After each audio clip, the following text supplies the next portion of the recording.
ધોરણ 6 ના વિદ્યાર્થી મિત્રો નમસ્કાર. ચલો આજે પ્રકરણ 3 કયું ત્રીજું પ્રકરણ શરૂ કરીએ. સંખ્યા સાથે રમત. બરાબર. આજે થોડીક માહિતી મેળવીએ આ પ્રકરણ વિશે. કઈ માહિતી મેળવીશું? એક, અવયવ કોને કહેવાય, અવયવી કેવી રીતે મેળવાય, બેકી સંખ્યાઓ કોને કહેવાય, એકી સંખ્યાઓ કોને કહેવાય, અવિભાજ્ય સંખ્યાઓ અને વિભાજ્ય સંખ્યાઓ. આટલી માહિતી આપણે એકત્ર કરીએ. ખ્યાલ આવ્યા? તો અહીંયા જુઓ, બોર્ડ ઉપર લખેલું છે કે કોઈ પણ સંખ્યા વડે, ગમે તે સંખ્યા લેવાની તમારે, અને એ સંખ્યા વડે આપેલ સંખ્યાને જો નિશેષ ભાગી શકાય. શું? નિશેષ એટલે શેષ શૂન્ય આવે.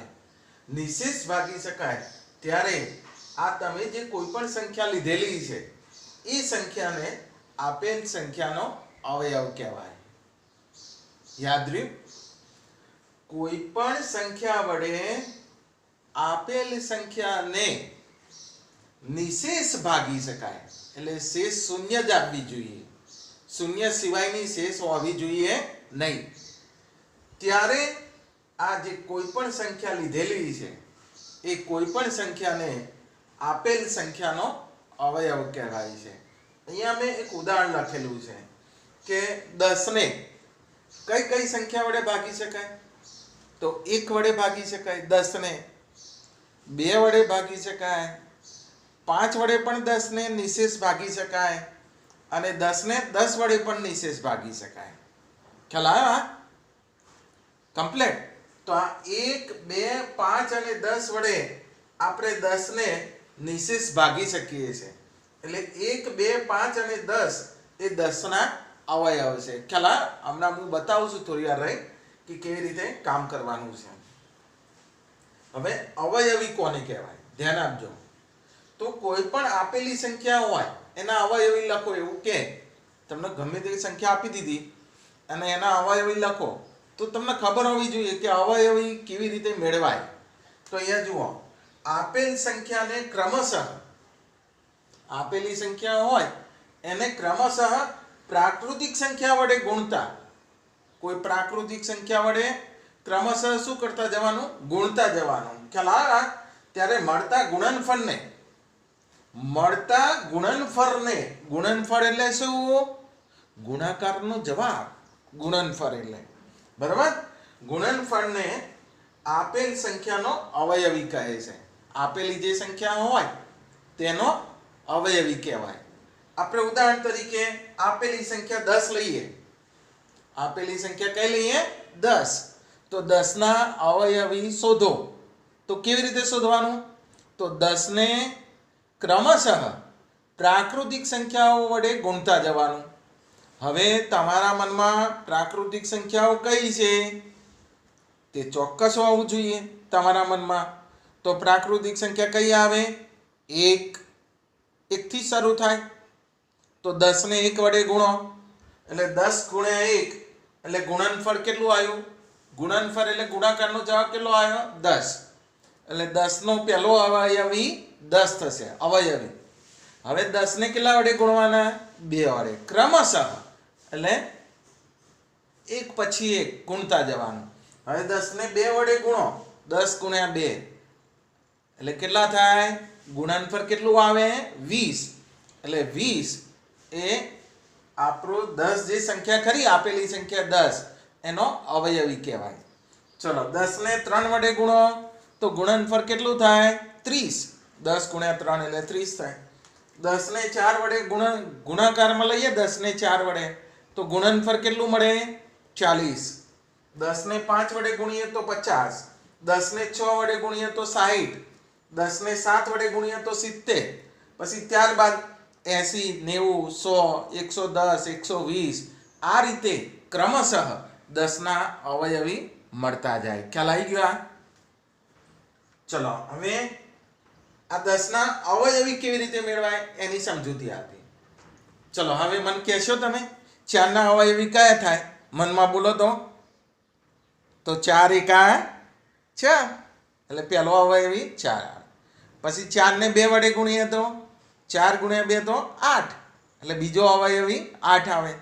4 ને 3 વડે ગુણો તો 12 એટલે ત્રીજો અવયવી 12 આવે.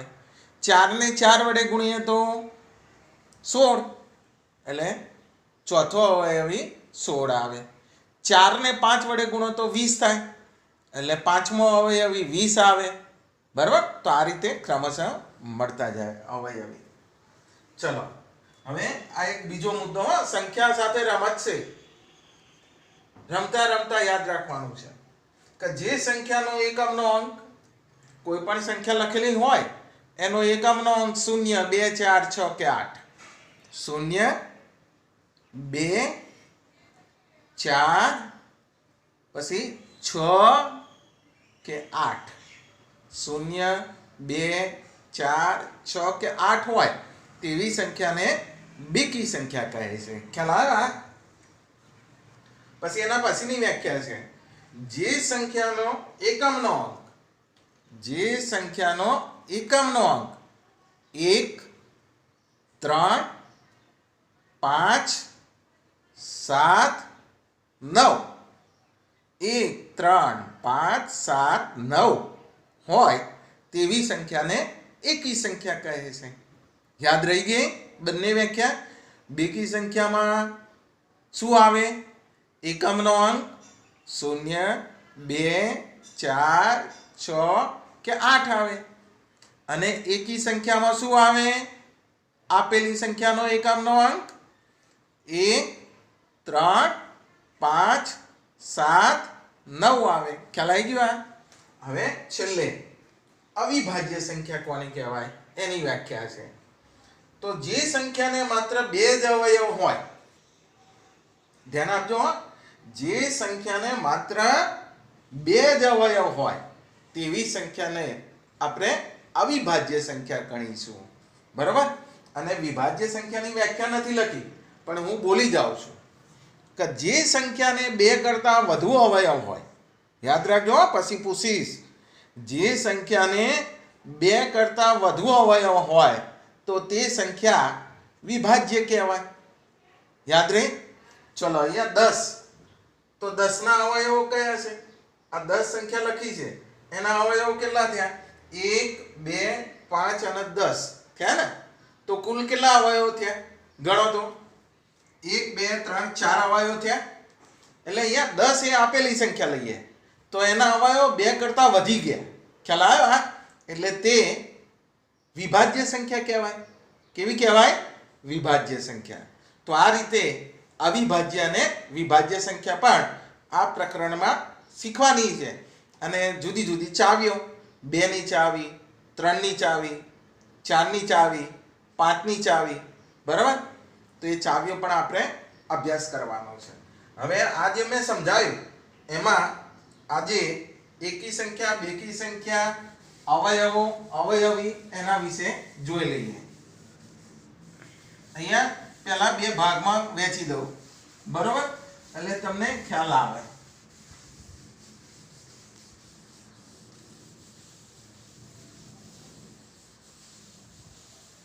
અહીંયા જોતા જજો હો. આ બાજુ આપણે અવયવ લખીશું અને આ બાજુ અવયવી. અવયવો અને અહીંયા શું લખીશું? અવયવી. બરાબર. ચલો અહીંયા 6 ના અવયવ લખો. 6 ના અવયવો. તો 6 ને કઈ કઈ સંખ્યા વડે ભાગી શકાય? અથવા તો 6 કયા ઘડિયામાં આવે? તમારે એટલું વિચારવાનું. 6 ની સંખ્યા કયા ઘડિયામાં આવે? તો 1 ના ઘડિયામાં તો આવે જ. બરાબર. 1 એકા 1, 1 2 2, 1 3 3, 1 4 4, 1 5 5, 1 6 6. એટલે 6 એ 1 ના ઘડિયામાં આવે. પછી 6 એ 6 ના ઘડિયામાં પણ આવે. 6 એકા 6.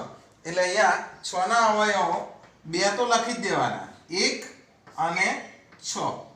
બરાબર. ચલો આ સિવાય 6 કયા ઘડિયામાં આવે? 2 ના ઘડિયામાં આવે ને 3 ના ઘડિયામાં આવે. 2 ગુણ્યા 3 કરીએ તો 6 થાય અને 3 ગુણ્યા 2 કરીએ તો પણ 6 થાય. એટલે અહીંયા 2 અને 3. ખ્યાલ આવી ગયો? આ 6 ના અવયવ. તો અહીંયા ધ્યાન આપજો, 6 ના અવયવો એ 6 ને સમાન હોય અથવા તો એનાથી નાના હોય. 6 ના અવયવી યાદ રાખજો, 6 ના અવયવી નહીં પણ અવયવ. 6 ના અવયવ 6 ને સમાન હોય, બરાબર, ક્યાં તો 6 કરતા નાની સંખ્યાઓ મળે અવયવમાં, બરાબર. ચલો અહીંયા હું બોલું છું 12 ના અવયવ લખો. 12 ના અવયવ તમારે વિચારવાનું કે 12 કયા ઘડિયામાં આવે, કયા કયા ઘડિયામાં આવે 12. તો પેલા 1 નો ઘડિયો તો ખબર છે જ તમને, અને 12 નો ઘડિયો. તો 1 ગુણ્યા 12 કરો તો 12 થાય. 1 એ ગુણાકાર માટેની તટસ્થ સંખ્યા છે. તો અહીંયા જુઓ, 12 ને 1 વડે ભાગો તો 1 એકા 1, 1 માંથી 1 જાય તો 0. અહીંયા 2 નીચે ઉતારો, 1 2 2 એટલે અહીંયા 0. તો શેષ શું આવી? તો અહીંયા 1 વડે 12 ને નિશેષ ભાગી શકાય એટલે 1 એ 12 નો અવયવ કહેવાય. ચલો અહીંયા 12 ને 12 વડે ભાગો, 12 ને, તો 12 એકા 12, બરાબર. 2 માંથી 2 જાય તો 0 0 એટલે અહીંયા 12 પણ અવયવ કહેવાય. ખ્યાલ આવી ગયો? હવે મેં તમને અગાઉ કીધું કે 12 ના અવયવો કઈ સંખ્યાને સમાન થાય અને કઈ સંખ્યાથી નાના મળે 12 ના અવયવો. તો 12 ના અવયવો 12 સંખ્યા જે ખરી એને સમાન હોય, 12 ના અવયવ, બરાબર, અને 12 કરતા નાના હોય, 12 થી મોટા ના હોય 12 ના અવયવ. એટલું યાદ રાખવાનું. તમે 12 ના અવયવ લખતા હોય એટલે 12 થી મોટી સંખ્યા આવે નહીં, ક્યાં તો 12 આવે ક્યાં તો 12 થી નાની સંખ્યા આવે, એમ કહેવાનો મતલબ એવો છે. તો અહીંયા 1 આવે. ચલો 2 ના ઘડિયામાં 12 આવે, 2 છંગ 12, 2 ગુણ્યા 6 કરો એટલે 2 માંથી 2 જાય તો 0 0 એટલે 2 આવે. ચલો 3 ના ઘડિયામાં આવે 12, તો 12 ભાગ્યા 3 કરવાનું, તો 3 6 12, 2 માંથી 2 જાય તો 0, 1 માંથી 1 જાય તો 0 એટલે અહીંયા 4 આવે, બરાબર, 3 આવે, બરાબર. તો અહીંયા 3 4 12 થયું એટલે 3 આવે, અને અહીંયા ભાગફળમાં જે સંખ્યા લખી હોય એ પણ આવે. અહીંયા 2 છંગ 12 થયું એટલે 2 આવે, અને ભાગફળમાં જે સંખ્યા લખી હોય તે પણ આવે. તો આ 12 ના શું થયા? અવયવો. ખબર પડી તમને? આ 12 ના અવયવ લખ્યા વિદ્યાર્થી મિત્રો. કયા? 1 2 3 4 6 12. સમજ પડી જાય ને? હવે ધારો કે હજુ એક સમજૂતી આપું, 25 ના અવયવ લખો. 25 ના અવયવો લખો, બરાબર. તો શું આવે? તો પેલા 1 તો લખી જ દેવાનું અને 25 લખી દેવાના. ખ્યાલ આવે? આ બે તો હોય જ. કોઈ પણ સંખ્યાનો અવયવ 1 અને એ સંખ્યા પોતે. આપણે આ બે ઉદાહરણ જોયા તો એમાં 1 1, તો આ 1 એ કોઈ પણ સંખ્યાનો અવયવ આવે છે, બરોબર, અને અહીંયા 5 આવશે. સમજ પડી? તો આ બધા 6 ના અવયવો, 12 ના અવયવો, 25 ના અવયવો. હવે 6 ના અવયવોનો સરવાળો કરો. જુઓ, 6 ના અવયવોનો સરવાળો કરીએ. ધ્યાન આપજો હો. તો શું થાય? 1 + 2 + 3 + 6. ધ્યાન આપીશું હો. 1 + 2 + 3 + 6 એટલે કેટલો થયો? 6 3 9 ને 1 10 ને 2 12. તો અહીંયા 6 ના અવયવોનો સરવાળો 12 આવ્યો એટલે બમણો થયો. એટલે 6 ના અવયવોનો સરવાળો 6 થી બમણો છે, બરોબર. એટલે 6 સંપૂર્ણ સંખ્યા છે. કેવી સંખ્યા? સંપૂર્ણ સંખ્યા છે. યાદ રાખજો કે કોઈ પણ સંખ્યાનો તમે આપેલી હોય, ધારો કે અહીંયા 25 ના અવયવ, તો એનો સરવાળો કરો તો 25 ના 5 30 ને 1 31 તો જવાબ 31 આવે. તો એ 25 કરતા બમણો નથી. 25 ના બમણા કરો તો 25 ને 2 ગુણવાના. 25 ના બમણા એટલે 2 ગણા બમણા એટલે 25 ને 2 ગુણો તો 50 થાય. તો આપણો જવાબ સરવાળાનો જવાબ તો 31 આવ્યો. તો અહીંયા 25 એ સંપૂર્ણ સંખ્યા કહેવાય નહીં. આ વસ્તુ આપેલી છે પુસ્તકની અંદર, તમારે યાદ રાખવાની છે. ખ્યાલ આવી ગયો? હવે હું તમને એમ કહું કે 40 ના અવયવો લખો. 40 ના અવયવો લખો તો શું આવે બોલો? 1 આવે. હવે મોઢે આવડતું હોવું જોઈએ. 40 પણ આવે. બરોબર? પછી 40 ને કઈ કઈ સંખ્યા વડે ભાગી શકાય જુઓ. તો 40 ને 2 ભાગો તો 2 દુ 4. 4 માંથી 4 જાય તો 0. અહીંયા શૂન લીધી, ઉપર શૂન. એટલે અહીંયા 2 પણ આવે અને 20 પણ આવે. ધ્યાન આપજો. આ 2 પણ આવે ને 20 પણ આવે. 20 દુ 40. બરોબર? પછી 3 ના ઘડિયામાં આવે? ના આવે. અહીંયા જોજો હો. 40 ભાગ્યા 3. 3 એકા 3. 4 માંથી 3 જાય તો 1. ઉપરથી શૂન લીધી. 3 3 9. 10 માંથી 9 જાય તો 1. તો અહીંયા શેષ કેટલી વધી? 1. તો શેષ 1 ના રહેવી જોઈએ. ખ્યાલ આવ્યો? અહીં જો શેષ 0 આવે તો જ 3 એ 40 નો અવયવ કહેવાય. પણ અહીંયા 0 કરતા બીજી સંખ્યા આવે છે એટલે 3 એ અવયવ નથી. ચલો અહીંયા 4 લઈએ. જુઓ 40 ને 4 એ ભાગો. 4 એકા 4. 0 0. અહીંયા શૂન લઈ લો. ચલો 4 માંથી 4 જાય તો શૂન. ઉપરથી ઉતારીશું. અહીંયા શૂન લખી દો. ખ્યાલ આવ્યો? એટલે આ બંને અવયવ કહેવાય. 4 એ આવશે અને 10 પણ આવશે. ખ્યાલ આવ્યો? હવે 5 લો. 40 ને 5 ભાગો. 5 ના ઘડિયામાં આવે ને. 5 અઠ્ઠા 40. એટલે 5 પણ આવે અને 8 પણ આવે. આમાં ભાજક પણ આવે ને ભાગફળ પણ આવે. ખ્યાલ આવ્યો? એટલે અહીંયા 5 અને 8. ખબર પડી ગઈ? તો આ રીતે આપણે કોઈ પણ સંખ્યાના શું શોધી શકીએ? અવયવો. વિદ્યાર્થી મિત્રો યાદ રહે. હવે અહીંયા જુઓ 6 ના અવયવી લખો. 6 ના અવયવી. હવે ડિફરન્સ જોજો. અહીંયા અવયવ લખ્યા ને અહીંયા શું લખવાનું? અવયવી. તો 6 એકા 6. 6 2 ઘડિયો બોલવાનો. 6 ના અવયવી લખવા હોય અવયવી એટલે 6 નો ઘડિયો બોલવાનો. 6 એકા 6. 6 2 12. 6 3 18. 6 4 24. 6 5 30. એ રીતે લખતા જવાનું અનંત સુધી. અહીંયા 3 ટપકા કરી દીધા એટલે એનો અર્થ એ કે હજુ પણ જવાબ આગળ ચાલુ છે. ખ્યાલ આવી ગયો? હવે હું તમને એમ કહું કે 12 ના અવયવી લખો. 12 ના અવયવી લખો. બરાબર? તો શું કરવાનું? 12 નો ઘડિયો આપણને આવડતો હોવો જોઈએ, નહીં તો ગુણાકાર કરીને લખવાનું. ના આવડે તો આ રીતે કરવાનું. 12 એકા 12.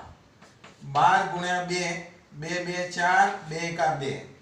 12 ગુણ્યા 3 3 દુ 6. 3 એકા 3. 12 ગુણ્યા 4 4 દુ 8. 4 એકા 4. 12 ગુણ્યા 5 5 દુ 10. 5 એકા 5 5 ને 6 અને 12 છંગ 72. ખ્યાલ આવી ગયો? તો કદાચ તમને ના આવડતું હોય તો આ રીતે ગુણાકાર કરી લખી શકો 12 ના અવયવી. બરાબર? તો અહીંયા 12 24 36 48 60 72 અનંત સુધી 3 ટપકા મૂકી દેવાના છેલ્લે. બરોબર? એટલે હજુ પણ જવાબ ચાલુ છે એવું કહી શકીએ. હવે અહીંયા ધ્યાન આપજો. 25 ના અવયવી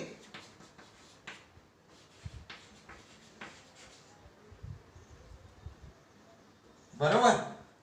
તો 25 એકા 25. 25 દુ 50.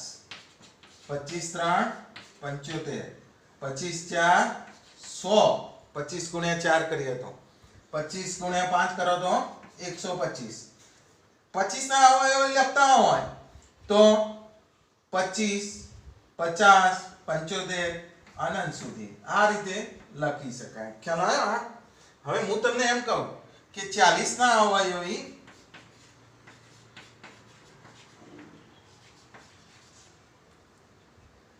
200 થી નાના લખો. 200 કરતા નાના હોય તેવી સંખ્યા લખો.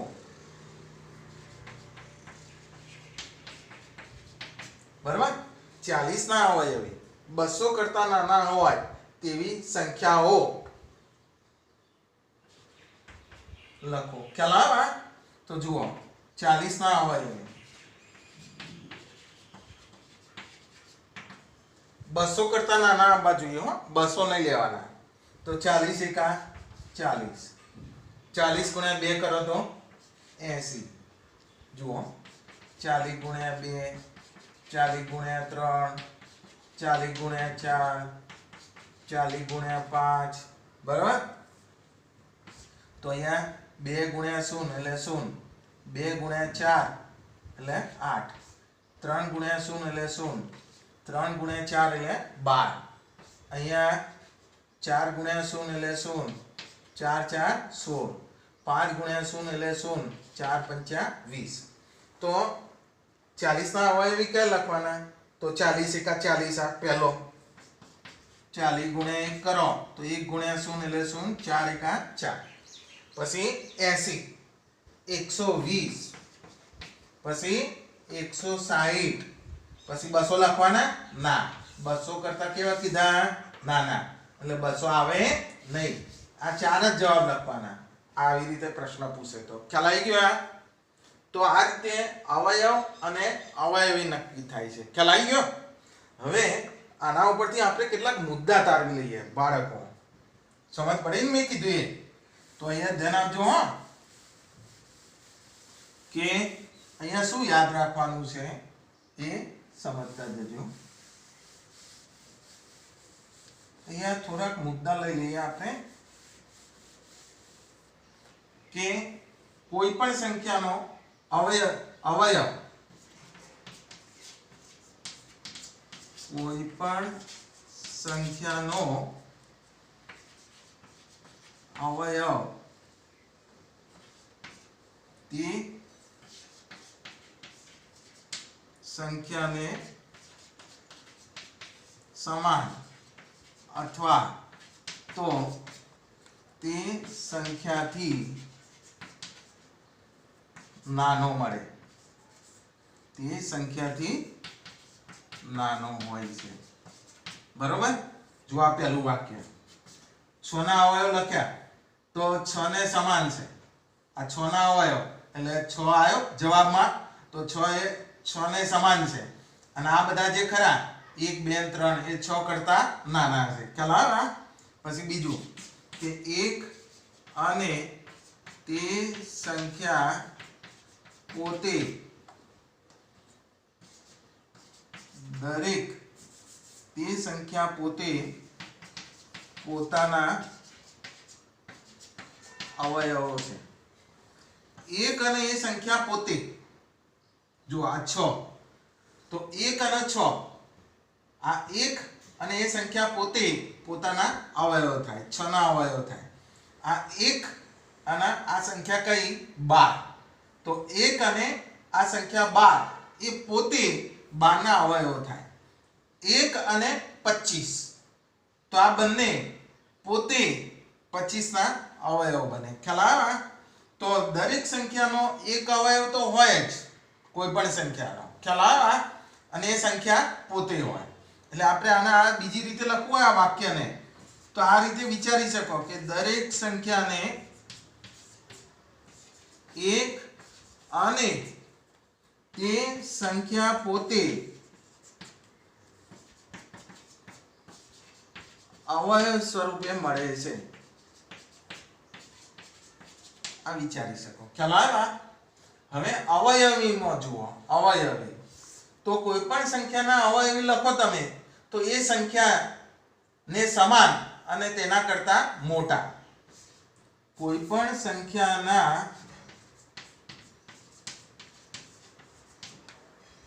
કોઈપણ સંખ્યાના અવયવી તે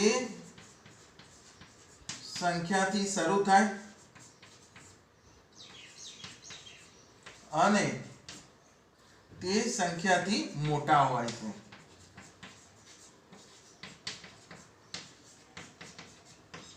બરાબર. કોઈ પણ સંખ્યાના અવયવી લખો તો તે સંખ્યાથી શરૂ થાય અને તે સંખ્યાથી મોટા હોય છે. ખ્યાલ આવી ગયો? આ હંમેશા યાદ રાખજો આ વાક્ય અવયવીમાં. અને બીજું કે અવયવીની જે સંખ્યા હોય એ અનંત હોય છે. કોઈ પણ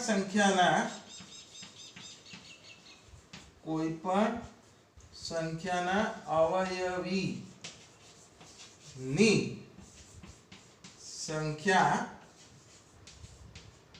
અનંત હોય છે. અનંત એટલે શું? અસંખ્ય. શું લખવાનું? અસંખ્ય. અનંત એટલે ખૂબ વધારે. ખ્યાલ આવ્યો?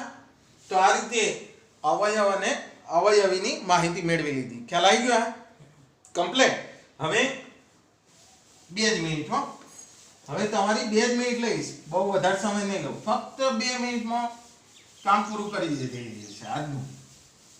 હવે આવી એકી સંખ્યા ને બેકી સંખ્યા લઈએ છે. જુઓ, મેં અહીંયા લખ્યા 117, 119, 223.